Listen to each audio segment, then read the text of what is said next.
नमस्ते दोस्तों। फ्राइडे के दिन हमने जो विप्रो का स्टॉक रिकमेंड किया था उसका फर्स्ट टारगेट पहले मिनट में अचीव हो गया था। उस ऑर्डर को कैसे एग्जीक्यूट किया गया इसका स्क्रीनशॉट मैं आपको मेरा दिखाने वाला हूँ इस वीडियो में। तो इस वीडियो को अंत तक जरूर देखें। तो चलिए शुरू करते हैं। हमने फ्राइडे को जो भी स्टॉक रिकमेंड किए थे उसका परफॉर्मेंस पहले हम देखने वाले हैं। इसमें हमने पहला जो स्टॉक रिकमेंड किया था वो हीरो मोटोको का रिकमेंड किया था। हीरो मोटोको को हमने सेल करने को कहा था 2850 पे। उसका पहला टारगेट था 2830 का और दूसरा टारगेट था 2810 का। तो उसने दोनों ही टारगेट अचीव किए थे। दूसरा स्टॉक हमने जेएसडब्ल्यू स्टील का रिकमेंड किया था। जेएसडब्ल्यू स्टील को हमने बाय करने को कहा था 729 पे। उसका पहला टारगेट था 736 का और वो फर्स्ट टारगेट अचीव हो गया था और उसका जो हाई लगाया है उस दिन का वो 740 का लगाया है। तीसरा जो स्टॉक हमने रिकमेंड किया था वो एलटी रिकमेंड किया था। एलटी को हमने सेल करने को कहा था 1355 पे, लेकिन वो गैप डाउन ओपन हो गया, फिर हमारे लेवल पे आया। और अगर सेकंड टाइम जिसने री एंटर किया होगा तो उसमें भी टारगेट अचीव हुआ है। फिर और एक स्टॉक दिया था हिंदाल्को का, लेकिन वो एक्टिव नहीं हो गया। फिर हमने देखते हम विप्रो का। हाँ, विप्रो को हमने टुमारो के सॉरी फ्राइडे के लिए बाय करने को कहा था 495 पे। उसका फर्स्ट टारगेट था 500 का, सेकंड टारगेट था 505 का। उसको हम 1 मिनट के चार्ट में कन्वर्ट करेंगे।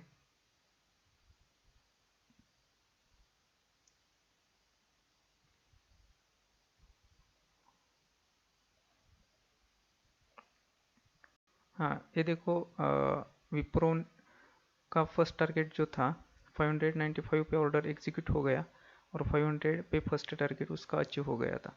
उसका मैं स्क्रीनशॉट दिखाता हूँ ऑर्डर एग्जीक्यूशन का।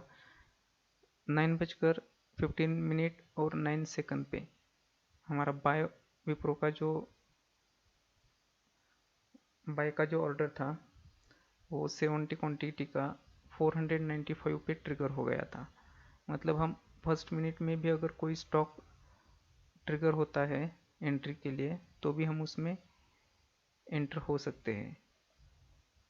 तो उस दिन हमें विप्रो में 1:3 का रिस्क रिवार्ड देखने को मिला।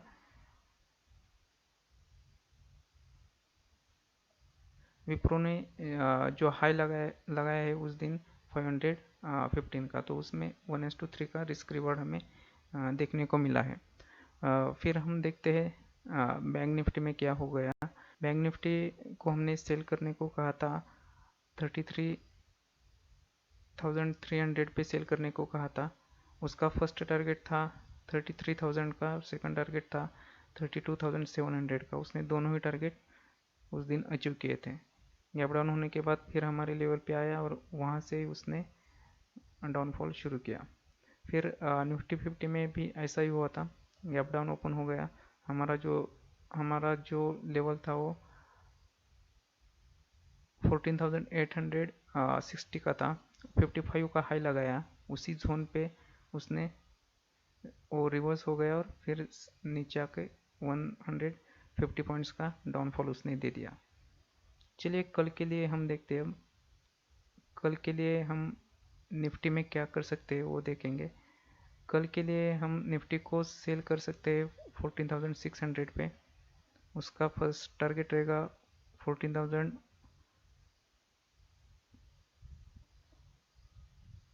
सॉरी 14,530 का रहेगा। सेकंड टारगेट रहेगा 14,460 का रहेगा और उसका स्टॉप लॉस रहेगा 14,670 का रहेगा। फिर बैंक निफ्टी को देखते हैं। बैंक निफ्टी को हम सेल करेंगे 32,700 पे सेल करेंगे। उसका पहला टारगेट रहेगा 32,400 का, सेकंड टारगेट रहेगा 32,100 का और उसका स्टॉप लॉस रहेगा 33,000 का स्टॉप लॉस रहेगा। फिर हम स्टॉक्स देखते हैं। स्टॉक्स के लिए मैंने पहला ग्रासिम का चुना है। ग्रासिम को हम कल के लिए बाय कर सकते हैं।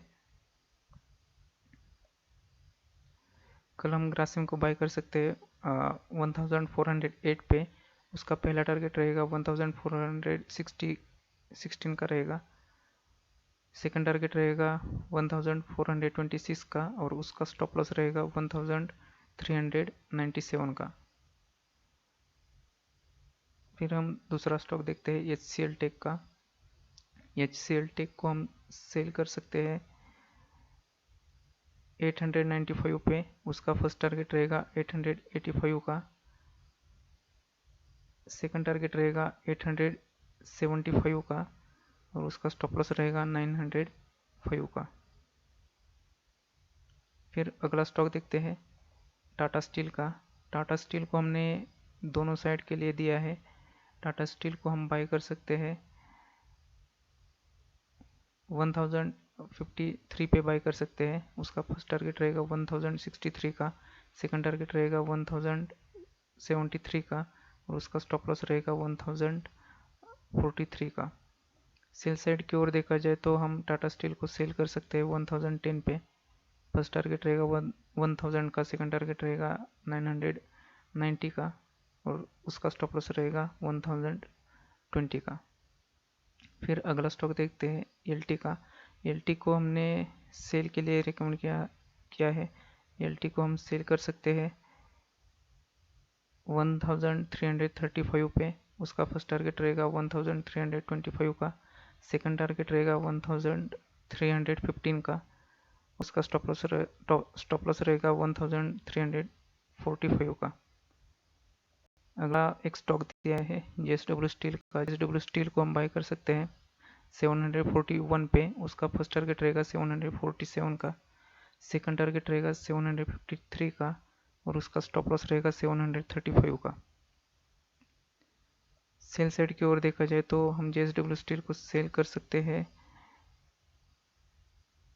710 पे सेल कर सकते हैं। उसका फर्स्ट टारगेट रहेगा 711 पे सेल कर सकते हैं। उसका फर्स्ट टारगेट रहेगा 705 का। सेकंड टारगेट रहेगा 699 का और उसका स्टॉप लॉस रहेगा 717 का रहेगा। तो चलिए दोस्तों, आज हमने ये 5 स्टॉक्स दिए हैं, लेकिन आप अपने मनी मैनेजमेंट के साथ ही ट्रेड करना है। कल के लिए अगर देखा जाए तो आज इलेक्शन का जो रिजल्ट लगा है 5 स्टेट्स का, तो उसकी वजह से कल टुमारो के लिए पहले 1-2 आवर्स में वॉलेटिलिटी हो सकती है। सेंटिमेंट के ऊपर मार्केट कल के लिए बिहेव कर सकता है, तो उससे ट्रेडर्स थोड़ा ध्यान से ट्रेड करें। Okay, thank you.